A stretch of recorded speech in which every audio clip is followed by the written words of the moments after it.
I think it's important to destigmatize talking about money. This is a topic that brings up so much shame and self-consciousness for people. And I've seen that response from people regardless of how much money they have in the bank account. And anything that you can do to just normalize talking very frankly about money, right? Acknowledging discrepancies in income, acknowledging how privilege affects your access to money. The earlier you can have these conversations, I think the better. And ideally, you're in a relationship with someone or building a new relationship with someone where the two of you can be a team and can collaborate on ways to help make the ways that you spend money together feel appropriate, feel relaxing, and feel like it's supporting your relationship rather than making it a drag. Welcome to the Multiamory podcast. I'm Jase. I'm Emily. And I'm Dedeker. We believe in looking to the future of relationships, not maintaining the status quo of the past.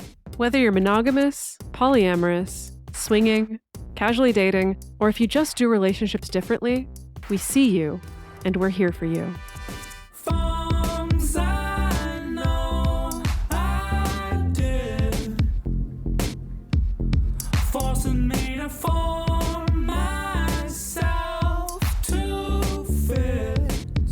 On this episode of the Multiamory podcast, we're talking about how financial pressures are changing the dating landscape. As people are looking for more cost-effective ways to connect with potential partners, we're going to be looking at some dating trends, discussing how to have a good date, especially how to have a good date without breaking the bank, and sharing some creative and inexpensive date ideas. So we're here to help everyone to not feel held back by financial limitations when it comes to dating, whether that's new partners or if in your existing relationship you want to start getting out there in the world and having nicer dates to connect with each other. Why are we talking about this? Is because everybody's broke. Everybody's broke but the millionaires. And the billionaires. Right. Everybody's broke, all of us and all of us working class folks. Well, that looming potential of the R-word recession has been happening for, I think, 2-3 years now. I'm not sure if it's actually ever going to happen, but things are really expensive. And I think even just to go to a restaurant, like the restaurant that I work at, a freaking shake is $15 now. Okay, well, we have to clarify. I know, Emily I'm in Los works at like a fancy vegan restaurant in Los Angeles, but Dedeker, it's also not totally surprising to me. But not like fine dining fancy. It's like casual dining, but still when I expensive. started, that shake was, I think it was $8. So the difference in a decade is staggering. That's incredible. It's almost double what it was. Yeah, I know. The Skinny Confidential, which is a podcast that you enjoy, Emily, like months ago, she launched a pink drink that she started selling at Air One, which is a super fancy grocery store in Los Angeles, charging $20 a pop. And I'm just like, geez, what's the Multiamory drink going to be? What drink can we release and charge people $20 a pop? Well, we're not going to be rich. Yeah, I know. We're not going to go to Air One, that's for sure. Goodness. Anyway, so yes. Things be rough out here. We're ballers on a budget, as the phrase does go. So there's this term that was coined by the dating app Plenty of Fish called Infla-Dating. I want it to be called inflated dating. Inflated dating. Inflated dating. That's where you just date blow-up dolls, I think. I like that. That's like that one movie with Ryan Gosling. Yeah. Yeah, that's the one. The real girl. Laura's the real girl. Yeah, there it is. Yeah. So they coined that term infla-dating to refer to intentionally going on less expensive dates due to the rising costs of goods and gas. They only said goods and gas. I'm going to put housing in there as well. Good point. Yeah, it makes it hard to throw down cash on a date.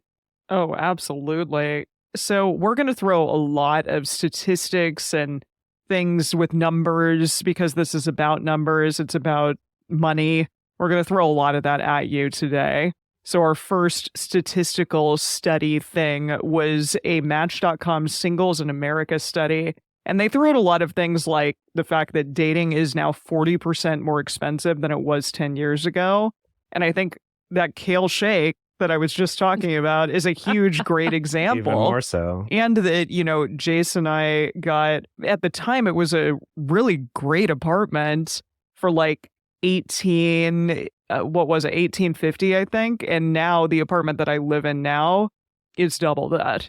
And it's the same size. Yeah, it's ridiculous. So it's so expensive just to live in this country, to live in any country, probably. Also, things like 30% of people out there are more interested in financially stable partners, and 23% appreciate frugal people more than they did before. And now we'll talk about what that exactly means, because financial stability doesn't necessarily just mean that a person has a lot of money or that they have enough money, whatever that may mean to you. But it also means that they are responsible with their money, and that that's seen as a really attractive thing to people now, maybe more than it even was before. And so, you might have gone out with people in the past and they may have thrown a ton of money at a date, and that felt really good and cool. But now it may be a different thing where you're like, hey, this person is really responsible with their money. I know that they're not splashing out all the time. They're not living, maybe above their means or right at their means. They're being responsible with their cash. Yeah, I thought that one was really interesting to see that people specifically rated that as like more interesting in a partner and more attractive.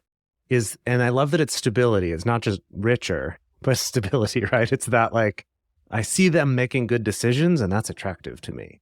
Possibly because I think a lot of us have either ourselves or seen other people that we know make some really not good financial decisions over the last several years and end up really hurting because of it. And so I think just noticing that trend is really interesting, and to me reiterates how important it is to talk about money in a very practical and matter-of-fact and honest way, just in general. I'm not even saying on your dates, although we'll talk about that a little bit later in this episode too, but just having those conversations that most of us aren't ever taught to have or taught that it's a taboo. I hope that this leads to some changes in that area. Additionally, according to this Match.com Singles in America study, it said that 84% of people prefer simpler, casual dates to fancy wining and dining. So again, it's more, let's do something fun and casual, and that's totally okay. So we have some specific numbers from this same survey. Now, these dollar amounts seem low to me, but you let me know what y'all think. Yeah. So they make the claim that singles are spending an average of $130 a month on dating. So they break this down in the full spectrum of the country, not necessarily like Seattle or Los Angeles where we live. Well, sure. Yeah. If they're taking a mean, Right. like, do they say if this is a mean average, a median average? They did not specify in the I'm going to article that I read assume a about mean it, yeah. average here.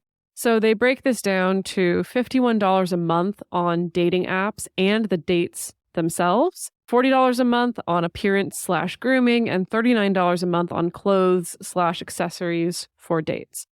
It just strikes me that there's probably a very wide range of what people are spending because let's say if you're someone who maybe you are used to never paying for dates, it could be, oh yeah, I spend $0 a month on the dates themselves, but I spend a lot more money on appearance and grooming or on clothes or accessories for dates or things like that, right? Or if you're used to taking someone out for a very expensive, very fancy date where you're probably spending much more than $51 a month, so there could be a very wide range to this, but it's interesting that this is how it shakes out in the average.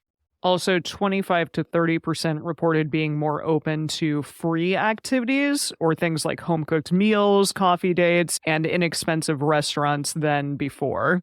And in this case, the before is before the pandemic is the kind of metric they used for this one. I should have clarified that. Yeah, that makes sense to me. I think, again, so many of us got so used to doing things at home, and our date nights became takeout time or ordering a bottle of wine. Yeah, exactly. Like having a nice bottle of wine with a home-cooked meal. And I think we're probably much more used to that now and used to the idea of just continuing that. Also, this is an interesting trend. 87% of people say that it's important for both partners to prioritize mental health. And I think that's really interesting because it's nice to look at things like mental health coming before and being more important than just the opportunity to wine and dine and spend a lot of money on a partner or on yourself. That instead, mental health is going to be the more important thing. And then maybe we can spend more money on prioritizing things like mental health. I was just looking at some of the raw numbers from the study, actually, to answer that question about spending. And I do see that this is probably a mean, and that 58% of the people in the survey said they spend $0 on going on dates. And so, yeah, actually, probably for people going on dates, that number is probably at least twice as high as what that actually said there. But yeah, it can be an expensive thing to do for sure. Some other kind of fun stits and stats from this study that I just thought were interesting, but aren't completely relevant to what we're talking about. Although maybe they're good conversation starters. So one is that 53% of people in the survey said that they're open to long distance relationships. And 33% of those said that that stance changed during the pandemic. So basically a lot more people are open now to long distance relationships than they were before, which I thought was interesting. And that also people are more likely to want to explore their own sexuality.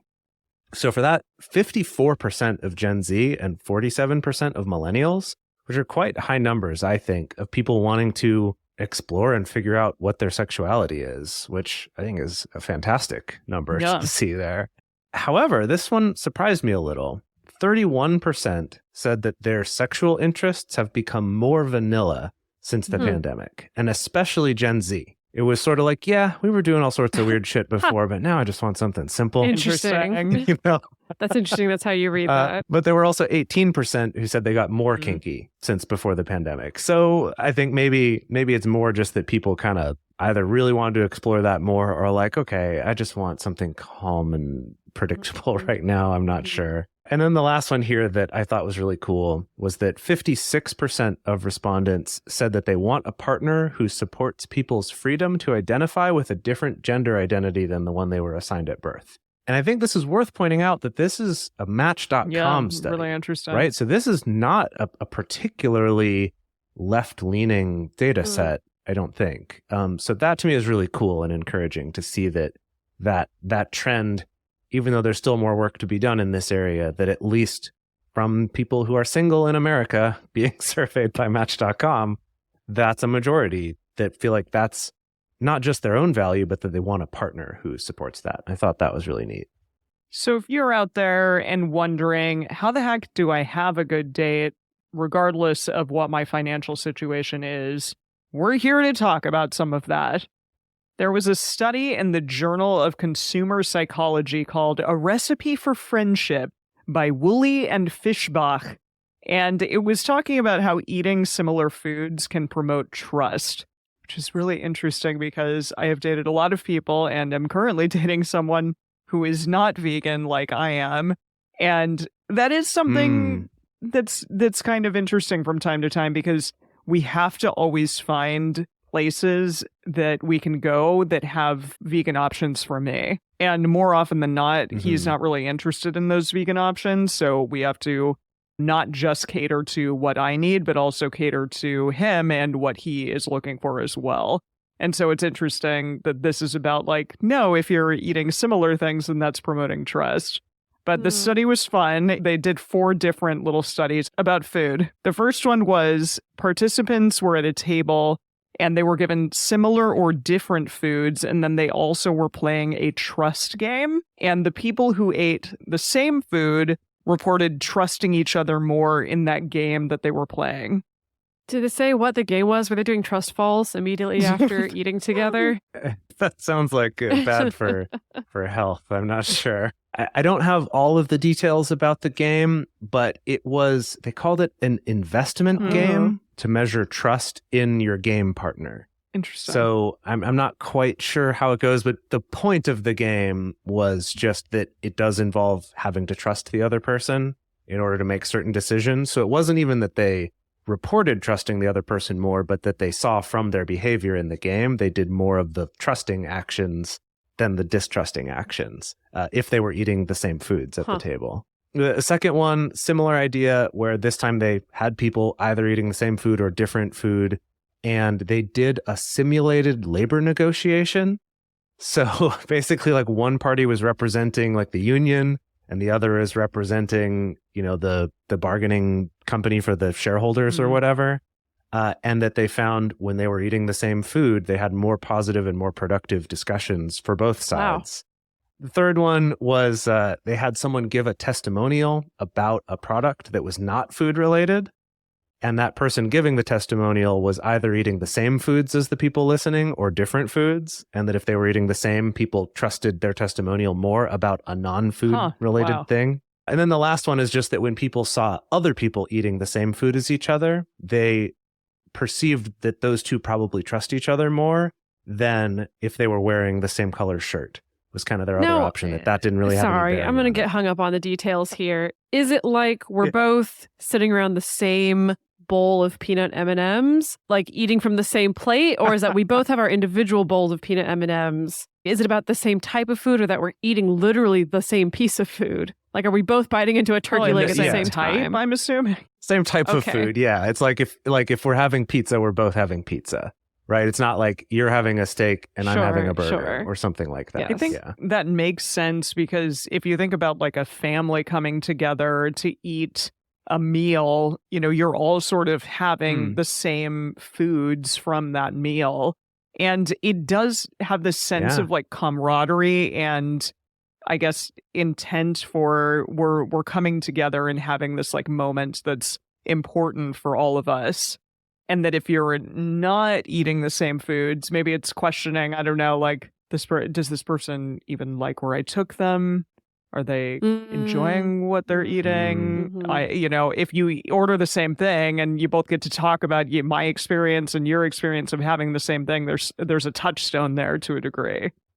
Okay, yeah. So if we extrapolate out to how do we make this into a cheap, affordable date, it sounds like it's either just very simply just ordering the same thing or something very similar, or sharing the things that you're ordering.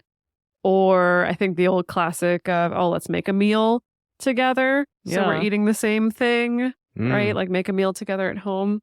Yeah, part of the point of some of these things we wanted to talk about here is not, like, this whole thing isn't about just how to do dates cheaply, because there are lots of articles about that. And in the second half, we're going to talk about some ideas that are, at least we think, are a little bit better than the usual, like, have a picnic suggestion that everyone likes to give. But just in general, if you're having a date, realizing there are other things that can make dates good besides just how much money you spend on them or where you go. So I think that's kind of the point of this, is looking at, how can we make our experiences and our conversations more about connecting to each other on the date, which fits with that thing that, 84% of people said they want a simpler, more casual date because they want to get to know someone, not just be impressed by someone. And so that idea of what we can do. And I just thought this was interesting. It reminded me of another study that I read about a couple years ago, I think, that was about ordering beer. And they did this study where they would have groups of people who would either, go to a brewery or something that had a lot of different beer choices. And each person in the group would order their beers like they normally would. And then in the other group, everyone would write down their order secretly on a piece of paper and hand it in. And what they found is if people wrote theirs down secretly, that more people ended up ordering the same thing versus, someone else ordered that beer, let me get something different, which I think for us as Americans, at least, is our default response. It's like, someone else got that, I can't get it, I should get something else. And what they found is that in the group where people did it secretly, not only did more people get the same beers, but also afterward, people reported liking their choices better and not regretting their choices as much. And it's just fascinating to me, weird human psychology. In contrast to, right. In contrast to some other countries too, like in Japan, where it's very much the opposite of, like, if one person orders something, the tendency is that everyone else in the group is going to order the same thing, even if they don't like it or, like, can't even eat it. Whoa. Like we had that experience going out to dinner with some people where one guy was like, I actually can't eat what that is. Because we're like, why aren't you eating it? And he just kind of picked at what he could. But it was just that, like, weird expectation. No, I just have to go with this thing because everyone else ordered it. Yeah. Or like I went out to dinner with some people for work, and there was 4 of us there, and we were looking at the menu and asking me what I wanted. And I was like, I think this one looks nice. And they just immediately turned to the server and said, yeah, 4 of those, yeah, please. the number of times. I was just like, especially in Japan. I didn't realize I was ordering for everybody. Been out with friends, and it's just like, okay, I guess we're all drinking the same thing. Wow. But what I will say is cool about it and makes sense with the trust thing is that you have this shared experience then, so you have something to talk about of, oh, I thought this part of it was really good, or, oh, what do you think of this flavor? It like gives us a common ground to start from, which made this study make a lot of sense than reading about this and going, yeah, no, actually that does make a lot of sense. It's like, I know that you and I have had at least this one common experience. So we can have other ones too. Yeah. Okay, so that's how you can hack your food choices, your food and your drink choices, I suppose, when you're on a date. So a survey from last year found that 75% of people who are going on dates found that if the other person answered their phone, they thought that was a turnoff. More than half didn't even want to see the other person's phone face up on the table. And that gets to me for sure. Like, if your phone is face up, I can see all your notifications. You can see all your notifications. There's no way you're not going to get distracted by that. It's kind of perfectly designed to distract you from the moment that you're in. And then they found that 45% of daters thought that keeping your phone off and away was a turn on. I like to take this to an extreme, maybe an unreasonable extreme, because I like, if I go to the bathroom and I come back and you're not on your phone, I'm extremely turned on. Just good to know. She's ready to Good take to you know. back into the bathroom. Everyone out there. Well, I don't know. I like being intentional about our time and our focus these days. And I think it's just so easy for all of us, whereas as soon as there's a free moment, as soon as there is a moment where we could be bored or there could be no stimulations, just immediately, oh, I got this. Okay, great, on the phone, right? Yeah. And whatever. If you do that, it's fine. We all do it. They've all trained us very well to do that. But I think if I see someone who has the wherewithal to resist that, I'm like, oh, yeah. Wow. The next one that we looked at was the concept of having conversations about more difficult and vulnerable topics. This has been shown to lead to more satisfying and fun conversations than sticking to the easy, safe stuff like sports, TV, weather, siblings, small talk, whatever the heck. And this is really interesting. I found with a person that I dated when I was non-monogamous, our very first date, we hit it off really well. And we started talking about the fact that his mother had early onset Alzheimer's and that she was in a home, even though she was pretty young. And, I started crying and I just was like very moved. And like, I had just met this guy, but it was a really like from right off the bat just made the two of us, I think, pretty close after that. And I've stayed in contact with this person and, we talk to each other from time to time. And it's cool. I think having those intense conversations, and sometimes money can be a potentially intense conversation, especially if you feel like this is a vulnerable topic that I'm worried about right now, or a circumstance in my life has changed all of a sudden and I don't have as much money as I once did. Just being able to put yourself out there and talk about that, I think, is really important and could potentially lead to an easier time on future dates, for example. Yeah. So in that vein, we mentioned that being able to have conversations about money is just, I think, an important trait just in general for us as people. I wish that we all felt more comfortable having those conversations with our friends and family and coworkers and all of that. I think it would ultimately benefit all of us. But also when it comes to a date, we did kind of want to talk about, it's one thing to talk with an existing partner. For some people, it's still scary, but to talk to an existing partner about, let's look at how we're spending money, or maybe, I make less money than you, so let's, talk about how we can balance that, how we can go on dates so that it's not causing stress for me. I think that if that thought is scary to imagine having that in an existing relationship, having it in a brand new relationship can also be really scary, but I think can also be really powerful because it's getting into that, no, let's really talk about our values. Let's talk about the stuff that people don't normally talk about on a first date. And I think, one, you can have that really fulfilling instant connection like Emily was talking about, or you really quickly learn this is super not compatible. It's better to get that out of the way now than, waiting several years in to realize that. And this is hard. I think when we're first dating someone, we don't feel super comfortable necessarily to be so explicit about these things. And I think, especially if you're interested in them, it's easy to want to just kind of try to pick up their cues and try to match them, right? So that means I've done a lot of dating where early on in the relationship, I just kind of pick up on this cue of, ooh, sounds like maybe money is tight for them. Or I see that they chose to buy this thing, but not that thing. Or maybe they mentioned passively something about money. So I'm just going to kind of tailor myself to meet them on that level. And maybe I'll suggest cheaper things to do, or vice versa. Like, oh, wow, this person's a big spender. Or I perceive that maybe they have a lot of cash or a lot of income stability. And so I need to play along with that, or I need to catch up to that, or I need to keep up with that to a certain extent. That's how I've gotten in some bad situations, really financially overextending myself on dates with people, without talking about these things. This is not an easy conversation to talk about. So we've gathered just a couple of sample lines. I almost call them pickup lines, sample lines that you can trot out to just to serve as openers for this conversation. Again, it doesn't mean that it's automatically going to be comfortable and okay, but maybe some things to try out, because I do think probably talking about money earlier on in a new relationship is better. Something I realized the other day is when we think about financial entanglement or financial entwinement, we tend to think about things like buying a house together or having a joint bank account together. But really, if you think about it, you can get financially entwined with someone from your first date because you're spending money together, chances are.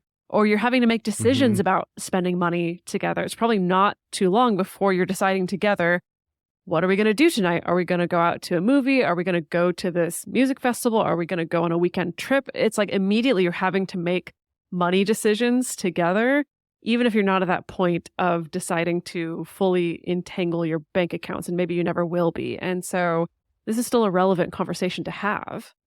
So one of the just lines that you could throw out there is to sort of assess right off the bat what your financial expectations are with another person. So you could say something like, I think it's cool if we can both feel relaxed about money when we're dating.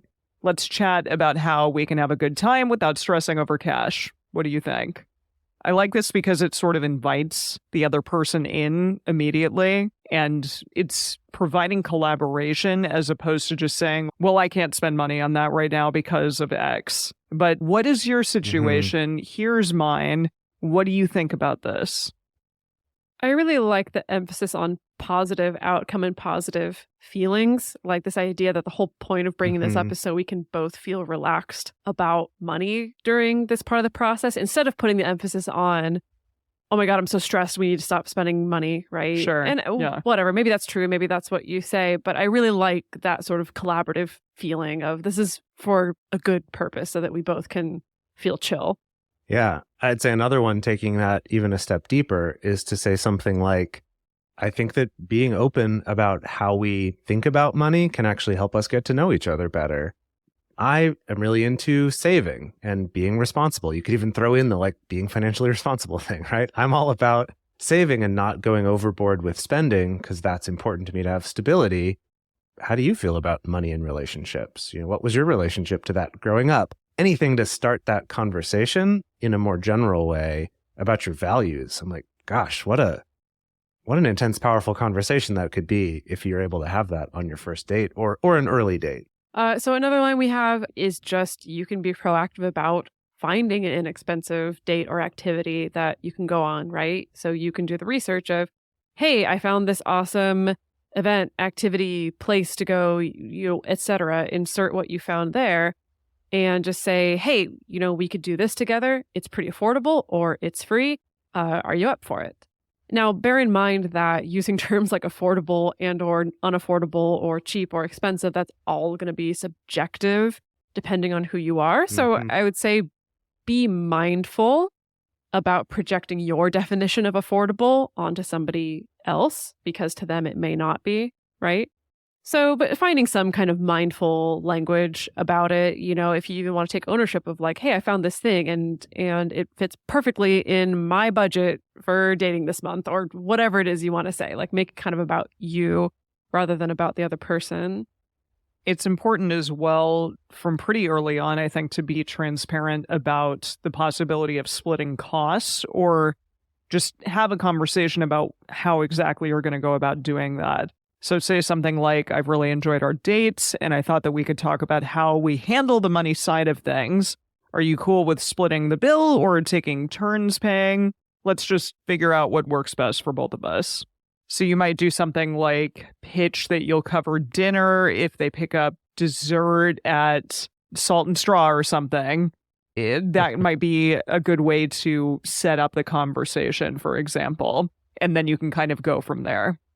Yeah, I think I've worked with some clients who have ended up in distress where like they started dating someone and maybe they came in with this expectation of, ooh, I'm happy to treat someone for the first couple dates, but then once we get to a certain point, I expect that we're going to be splitting the cost, or maybe they're going to pick up the tab sometimes and then they don't.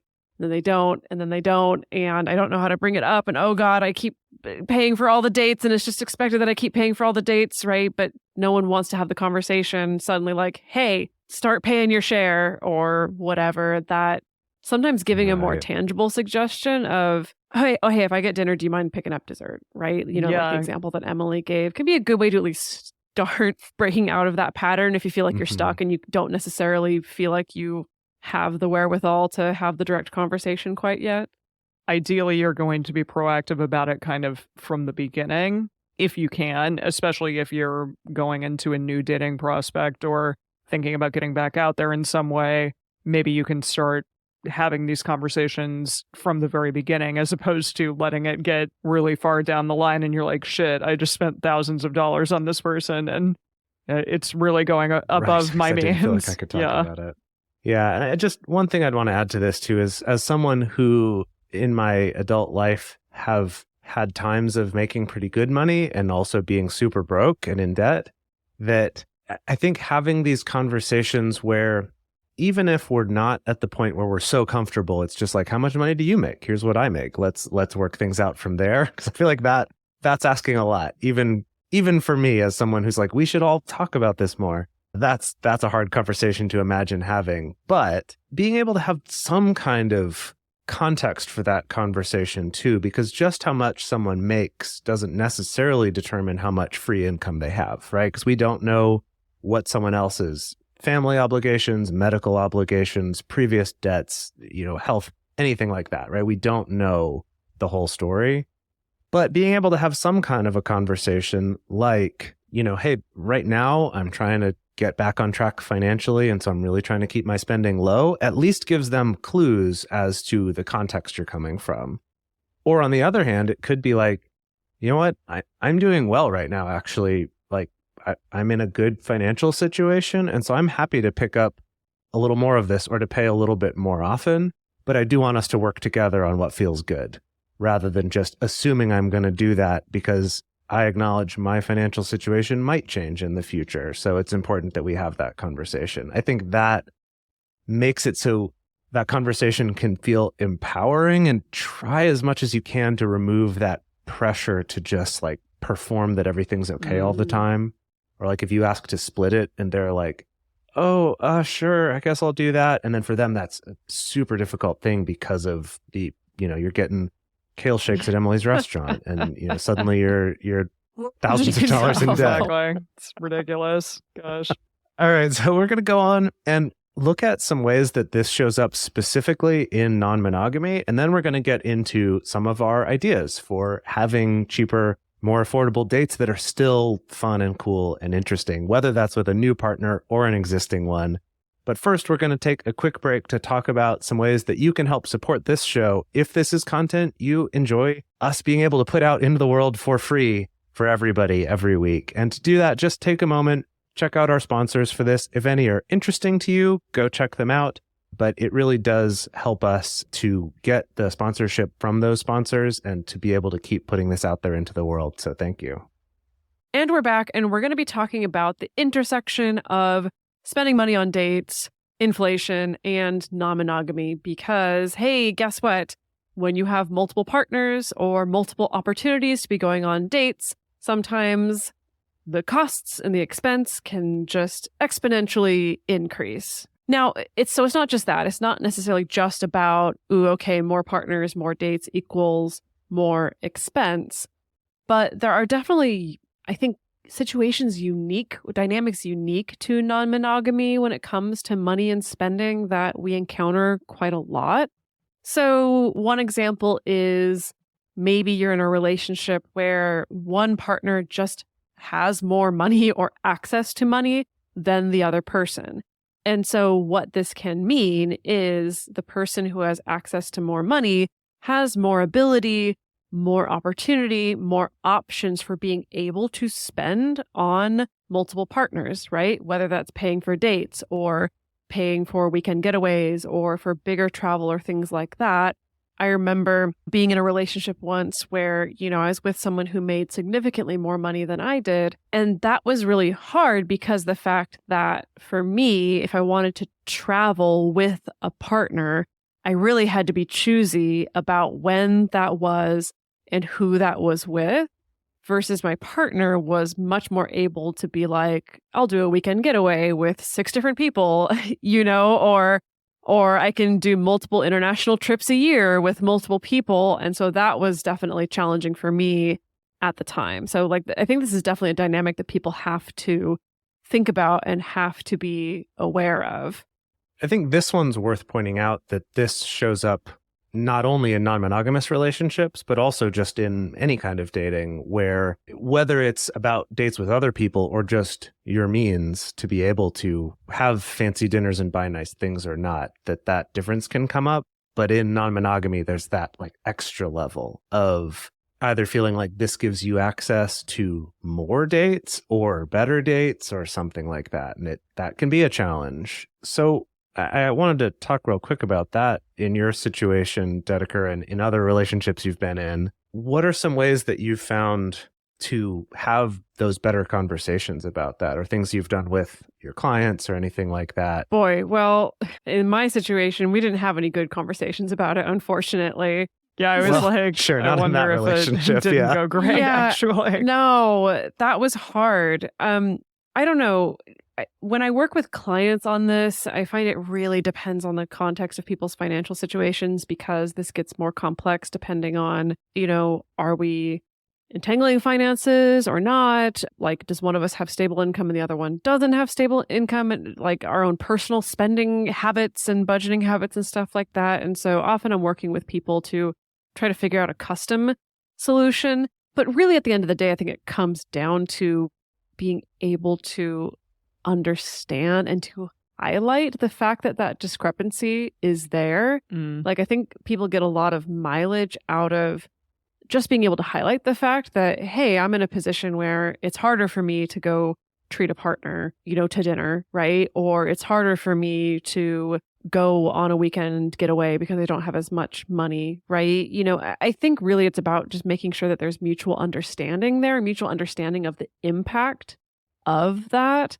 And once there's mutual understanding, then the two of you can actually collaborate on, is there something that would help make that discrepancy or that dynamic feel better to the two of us? But this is a tricky one. I'm sorry to say, maybe this is a cop-out, but I'm sorry to say I don't have a snappy formula for what's going to solve that. And I think like Jay said, this is something that people have to deal with even in monogamous relationships, right? Or one person just has more money than the other. Another really challenging scenario that I think might happen when there are partners that are nesting or partners that are entangled, maybe in more of a hierarchical situation. Not necessarily, but that's where this example kind of took me and took my thought process, was if one partner spends more money on a certain person than the other. And that's got to be probably really tough to deal with. For example, if you are living with someone and you have a family trip every year with that person, and that's just a long-standing thing that you do, but you don't necessarily do it with your secondary partner or your non-nesting partner, that can be challenging to view on a yearly basis or on a bi-yearly basis or whatever it is. I think that can be really difficult. Or, you go to a family reunion or you get together for holidays or something along those lines, that it ends up that the money is not being spent on you in the way that it is on the other person. And that's a really internal, specific conflict that I think is a potential in a lot of different relationships. Yeah, it's funny. I kind of see that happen on the other side. I think my mind went the opposite direction of yours, Emily. Or mine's that one of, we're in this relationship that's been going on for a long time, and now I see you going on all these fancy, fun, extravagant, interesting dates with a new person. The NRA phase. And with me, we just watch Netflix. Yeah, right. It's like, right. Hold on, wait. You're spending all your free money on this other person and not on me. But I think it's interesting that you could even end up in a situation where both partners might feel like, oh, but you're spending more time investing in bigger trips with this person while they're jealous that you're spending more nice, fancy dates with this other one. So I think, again, it's a really good example of a thing that just leaving it up to everyone sort of guessing and assuming is not really going to get you very far, and being able to have more concrete conversations about how do we make this feel good for everybody?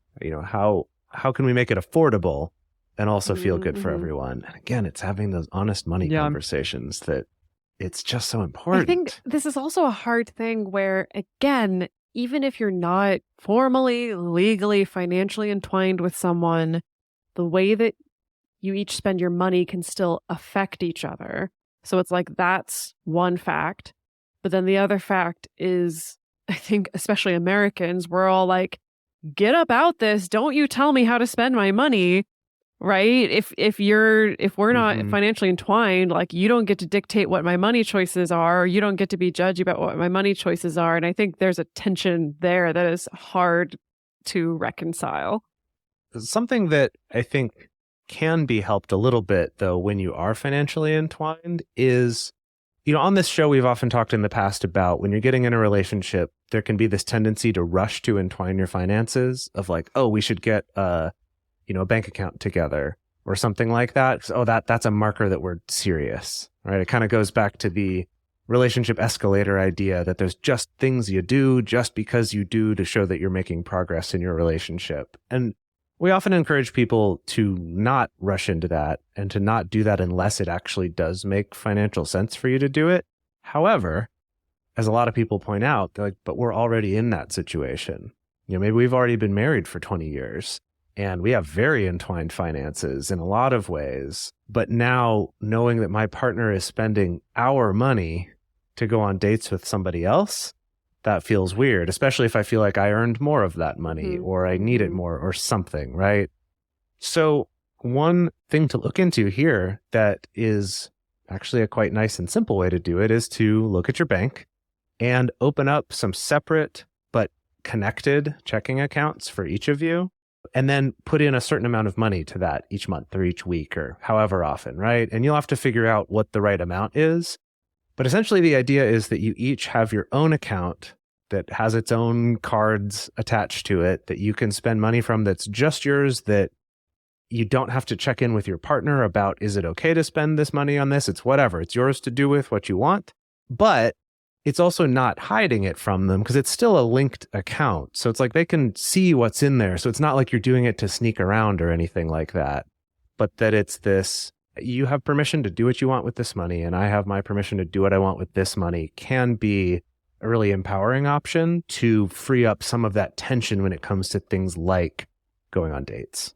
So now let's talk about some cheap date ideas. Let's get the juices flowing and discuss a couple options.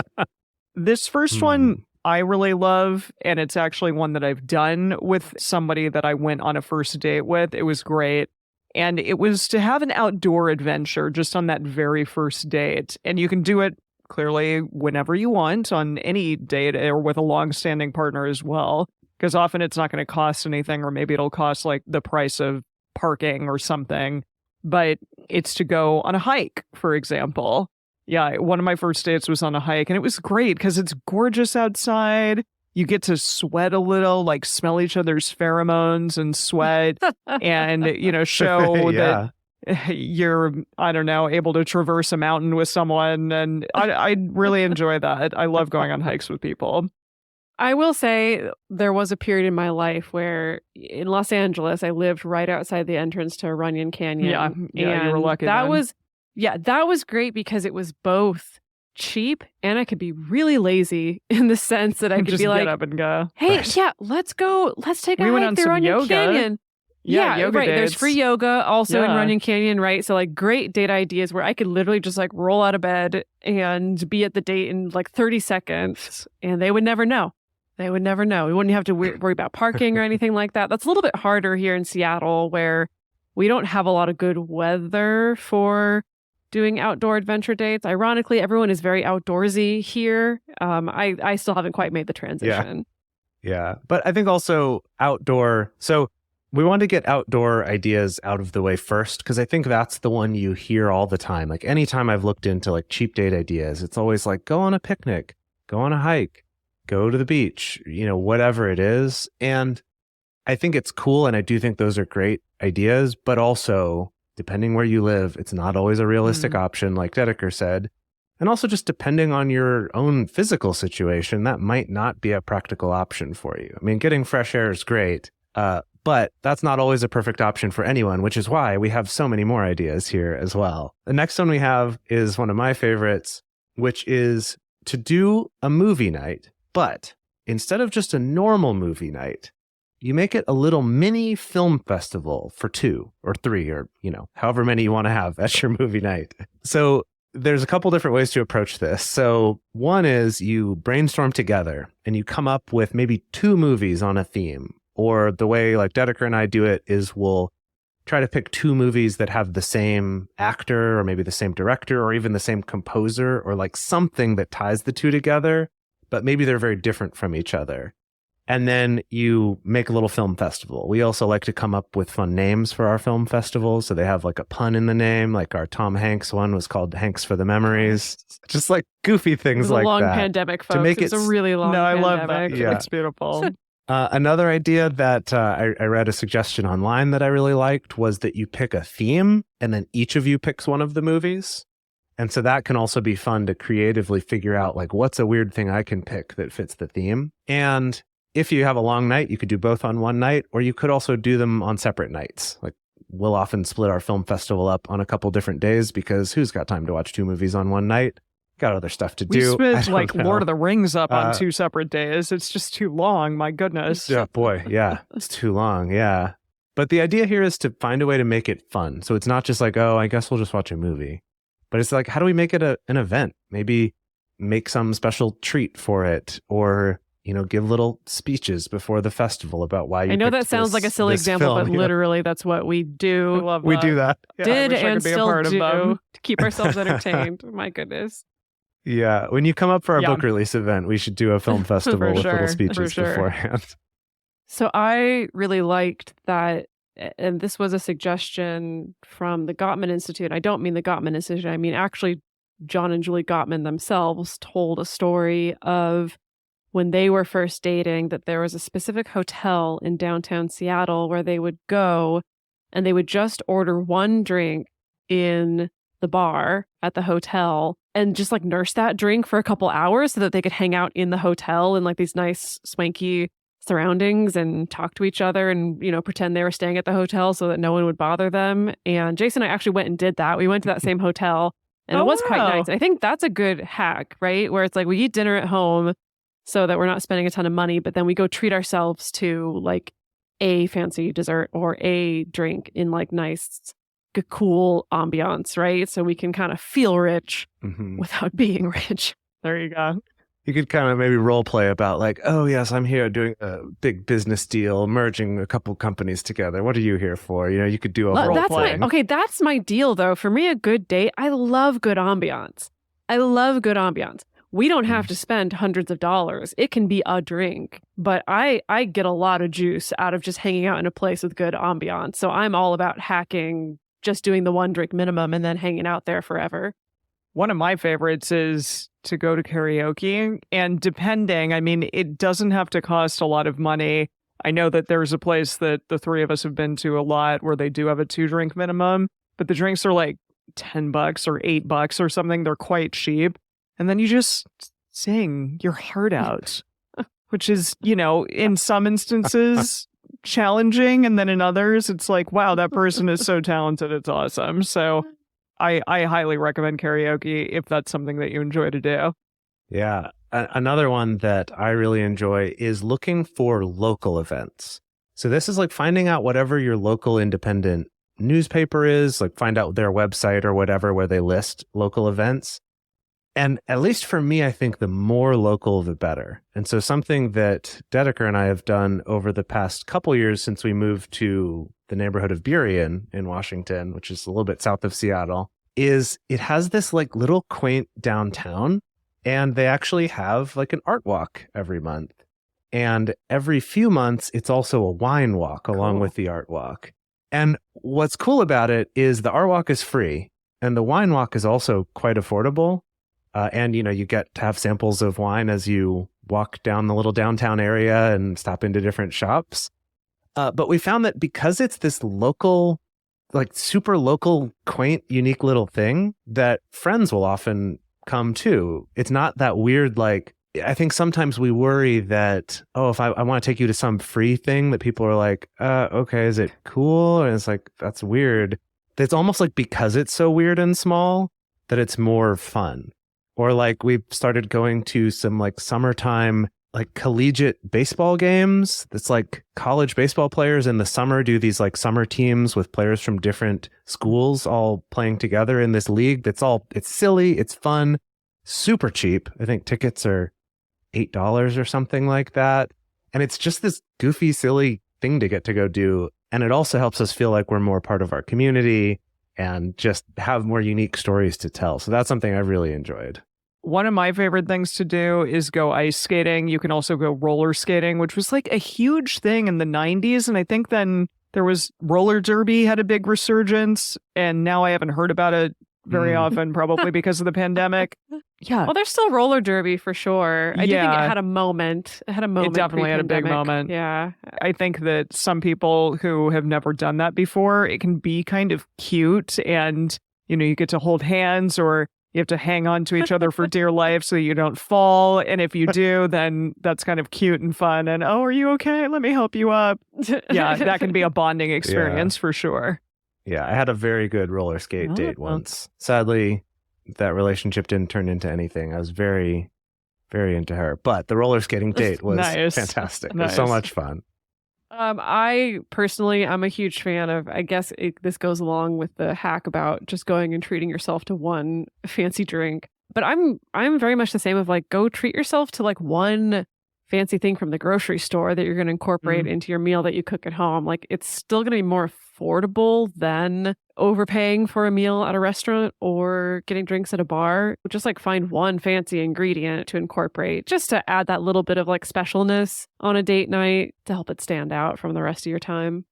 Yeah. A few other ones to think about are looking for free days at cultural institutions. So like museums, zoos, botanical gardens, things like that.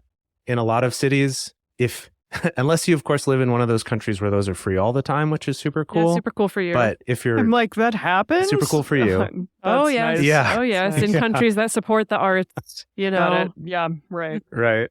Imagine that.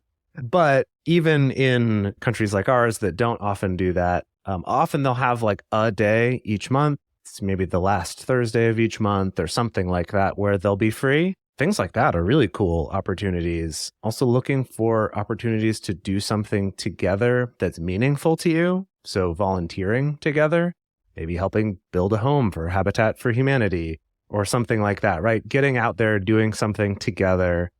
Looking for free events at your local bookstores or libraries is actually a weirdly cool one. You can sometimes find some pretty cool little talks and activities at local bookstores, local art galleries, local libraries, things like that. And something I will throw out there is that in my experience, even sometimes the ones where the event actually kind of sucked, like it wasn't organized well, the whole thing was kind of a mess, can actually end up being really fun things that become little inside jokes and memes for you after going on that date of like, oh boy, that really fell apart there when they tried to organize, community members reading stories and that one person told that really inappropriate thing, or, whatever it is, you can get these little jokes and fun things out of that.